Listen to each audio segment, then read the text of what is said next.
South India shopping mall, the wedding మంత్ర, సరికొత్త wedding collection, south India shopping mall. Prabhuji, భక్తి భక్తి అంటున్నాం. అసలు భక్తి అంటే భగవంతుడికి శరణాగతి చేయడమే అంటారా ప్రభుజీ? సర్వధర్మాన్ పరిత్యజ్య మామేకం శరణం వ్రజ. కరెక్ట్. భక్తి అంటే భగవంతుడికి శరణాగతి చేయడం. అసలు శరణాగతి అంటే ఏంటి? స్వామి, నీవు నచ్చింది చెయ్యి, నీకు నచ్చింది, నీకు ఏది కరెక్ట్ అనిపిస్తే అది చెయ్యి. ఒక బేసిక్ ఆస్పెక్ట్ ఆఫ్ శరణాగతి ఏంటి అని అంటే, భగవంతుడి పట్ల మనం డిమాండ్ చేయకూడదు, నాకు ఇది మంచిది ఇదే చేయాలి నువ్వు. అలా కాదు, అయ్యా నువ్వు ఏం చేసినా సరే నాకు మంచే చేస్తావు అని మన మనసులో ఉండే భావన. అవశ్య రక్షివో కృష్ణ, నువ్వు తప్పకుండా నన్ను రక్షిస్తావు స్వామి, నువ్వేం చేసినా కరెక్టే చేస్తావు, కాబట్టి నువ్వు నచ్చిందే చెయ్యి తండ్రి అని ఫస్ట్ అన్నిటికంటే బేసిక్ విషయం చెప్తున్న శరణాగతిలో. కనీసం ఇది భగవంతుడి దగ్గర అనగలగాలి. కానీ భగవంతుడి దగ్గరికి ఇప్పుడు పూజలు, వ్రతాలు, నోములన్నీ స్టార్ట్ అయిపోతున్నాయి కదా. ఈ నోములో ఇది చేస్తే నాకు ఈ ఫలితం వస్తుంది, ఏ నోము చేస్తే నాకు ఏ ఫలితం వస్తుంది, ఈ స్తోత్రం చదివితే నాకు ఇది అవుతుంది, ఆ పూజ చేస్తే నాకు అది అవుతుంది, ఇన్ని వారాలు ఇది చేస్తే నాకు ఇది అయిపోతుంది.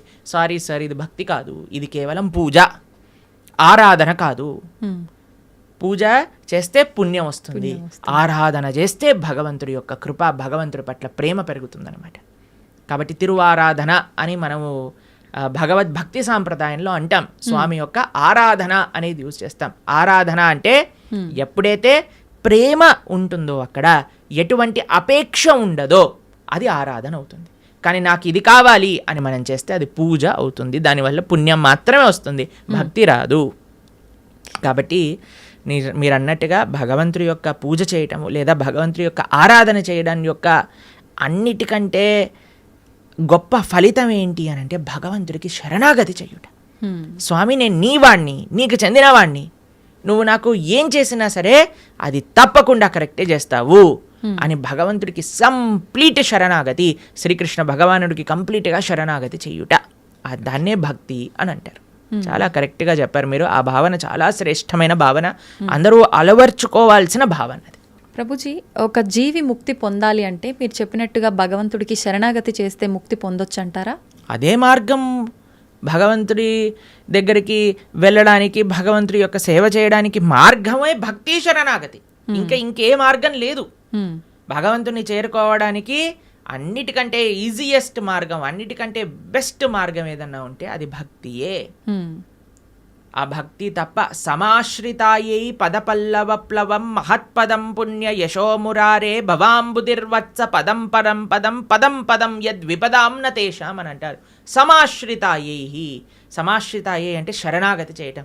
ఎవరైతే భగవంతుడి యొక్క శ్రీచరణాలను ఆశ్రయిస్తారో అటువంటి వాడికి ఏమవుతుందట, ఇంత పెద్ద సంసార సాగరం అంటాం కదండి, సంసార సాగరంలో కొట్టి ముట్టాడుతున్నాం అంటారు కదా, ఆ సంసార సాగరం ఎంత అయిపోతుందట అంటే, ఒక గోవు దూడ పాదం ఉంటుంది కదండి, దూడ కానీ బుడదలో పాదం పెట్టింది అనుకోండి, ఇంత చిన్న హోల్ అవుతుంది, దాంట్లో ఎంత నీళ్లు ఉంటాయి? తక్కువగా ఉంటాయి. అన్ని నీళ్ళు అయిపోతుందంటే ఈ సంసార సాగరం మొత్తం ఎవరైతే భగవంతుడికి శరణాగతి చేస్తారు. అంత నీటిని ఎంత సులభంగా దాటొచ్చండి, ఒక పాదం పెడితే సరిపోతుంది, దాటి అంతే. అలా సంసారాన్ని దాటేయచ్చట ఎవరైతే భగవంతుడి యొక్క పాదాలకు శరణాగతి చేస్తారు.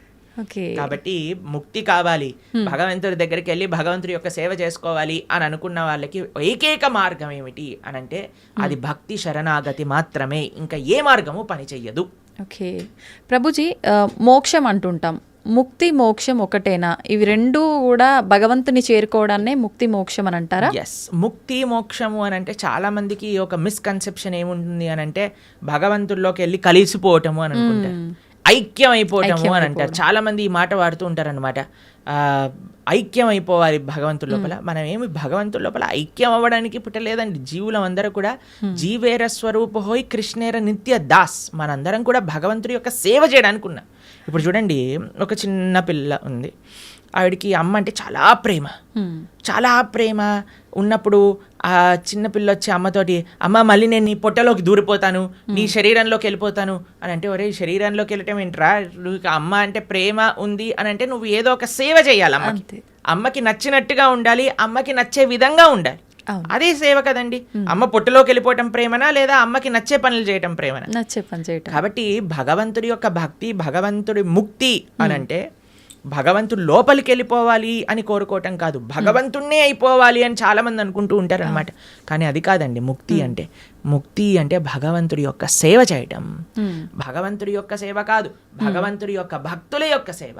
భగవంతుడి యొక్క భక్తుల యొక్క సేవ కాదు, భగవంతుడి యొక్క భక్తుల యొక్క భక్తుల యొక్క సేవ. భగవంతుడి యొక్క భక్తుల యొక్క భక్తుల యొక్క సేవ కాదు, భగవంతుడి యొక్క భక్తుల యొక్క భక్తుల యొక్క భక్తుల యొక్క సేవ. దాసానుదాసో తవ పాదేయిక మూలం. ఇది ముక్తి అని అంటే. మనం చాలామందికి ప్రశ్న, ఒకవేళ మనకి ముక్తి వచ్చేసింది అనుకోండి, భగవంతుడి దగ్గరికి వెళ్ళిపోవాలి, ఏం చేస్తాము? సేవ చేసుకుంటాం. ఎస్, సేవ చెయ్యాలి అనే వాళ్ళకే అక్కడికి అలౌడ్ ఉంటుంది, లేకపోతే అలౌడ్ ఉండదు అనమాట. నేను కూడా మీరు వైకుంఠానికి ఎందుకు వెళ్తున్నారండి అని వీసా స్టాంపింగ్ వాళ్ళు అడిగారు అనుకోండి, ఏం లేదండి మేము కొద్దిగా మాకు వైకుంఠాన్ని చూసి రావాలని ఉంది అనుకోండి, రిజెక్ట్ అనేసిస్తారు. టూరిస్ట్గా వెళ్ళలే మనం వైకుంఠానికి, పర్మనెంట్ రెసిడెంట్గానే వాళ్ళు వీసా ఇస్తారు. ఆ పర్మనెంట్ రెసిడెంట్లో కూడా పర్మనెంట్ ఎంప్లాయ్మెంట్ ఉంటుంది అన్నమాట మనకి భగవంతుడి యొక్క సర్వీస్. ఎవరైతే ఎంజాయ్మెంట్ మెంటాలిటీ ఉంటుందో వాళ్ళకి పరలోకానికి ఎలౌడే ఉండదు. ఎవరైతే సేవాభావనలో ఉంటారో వాళ్ళకి మాత్రమే భగవంతుడి దగ్గరికి ఎలౌడ్ ఉంటుంది. ప్రభుజీ, జీవాత్మ అంటుంటారు, జీవుడు జీవాత్మ రెండు ఒకటేనా, వేరు వేరంటారా? ఎస్, మనకి 3 రకాల శరీరములు ఉంటాయి. ఇప్పుడు మీరు చూసేదాన్ని స్థూల శరీరము అని అంటారు. అంటే చర్మము, బ్లడ్, బోన్స్ వీటన్నిటితో ఉండే స్థూల శరీరం అంటారు. దీంట్ లోపల సూక్ష్మ శరీరం అని ఉంటుంది. మన బుద్ధి అహంకారములతో స్థూల శరీరం ఉంటుందన్నమాట. దాని లోపల స్థూల శరీరం, సూక్ష్మ శరీరం, దాని లోపల మనకి కారణ శరీరము అని అంటారు. దాన్ని ఆత్మ, జీవాత్మ అని అంటారు. ఇప్పుడు చూడండి, ఫర్ ఎగ్జాంపుల్ ఇప్పుడే నేను స్టూడియోకి వస్తుంటే ఒకళ్ళు వెళ్ళిపోయారు, ఆయన పక్కన నుంచి ఇలా తీసుకెళ్తూ ఉన్నారనమాట. సపోజ్ పలానా వ్యక్తి వెళ్ళిపోయారండి అని అంటారు. వెళ్ళిపోయారు అని అంటే ఇక్కడే కదండి మన ముందే కనిపిస్తున్నారు కదా. మరి వెళ్ళిపోయారు అని ఏం వెళ్ళిపోయింది? ఆత్మ. ఇదే బేసిక్ అండర్స్టాండింగ్. కానీ ఎంతమందికి ఈ విషయం గురించి, అరే ఆత్మ వేరు శరీరం వేరు అని మనం గుర్తించేసామనుకోండి, ఈ శరీరం పైన అంత ఇన్వెస్ట్మెంట్ ఎందుకు చేస్తాం చెప్పండి? అస్సలు ఎవరైనా అద్దెల్ని అలంకరించుకుంటారా? మీకు ఈ స్టూడియో అంటే జస్ట్ రెంట్కే ఇచ్చారంటే మీరు ఒక 1 కోటి రూపాయలు పెట్టి దీన్ని రీమోడిఫికేషన్ చేస్తారా? లేదు, ఆలోచిస్తాం ప్రభుజీ, ఖచ్చితంగా ఆలోచిస్తాం. ఎప్పుడైతే మన సొంత ఇల్లు ఉంటుందో అక్కడ అలంకరించుకుందాం అని అనుకుంటారు కదా. కానీ మనందరం చేసే పని ఏంటి? ఇది తెలుసు, అదే ఈ శరీరము పర్మనెంట్ కాదు, అయినా సరే మనం ఈ శరీర పోషణలో ఉన్నాం. కానీ శరీర పోషణలో ఉండద్దు అని చెప్పట్లేదండి, కానీ ముఖ్యమైన ఆత్మని మర్చిపోరాదు. అది అన్నిటికంటే ముఖ్యం. జీవాత్మ మనము అని అంటే, ఇప్పుడు చూడండి, ఇది నా చెయ్యి అంటాం, నా చెయ్యి, నా షర్ట్, నా వాచ్, నా తల, నా కళ్ళు. మరి నువ్వెవరు?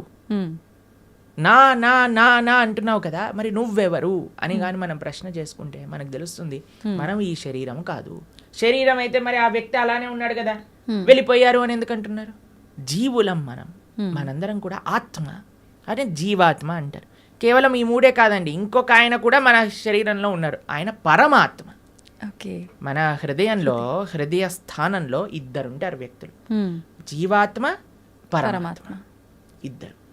జీవాత్మ ఎప్పుడైతే పరమాత్మను తెలుసుకొని పరమాత్మకు శరణాగతి చేసి పరమాత్మ సేవ చేస్తారో దాన్నే ముక్తి మోక్షము అనేది. కాబట్టి జీవుడు జీవాత్మ 2 ఒకటే.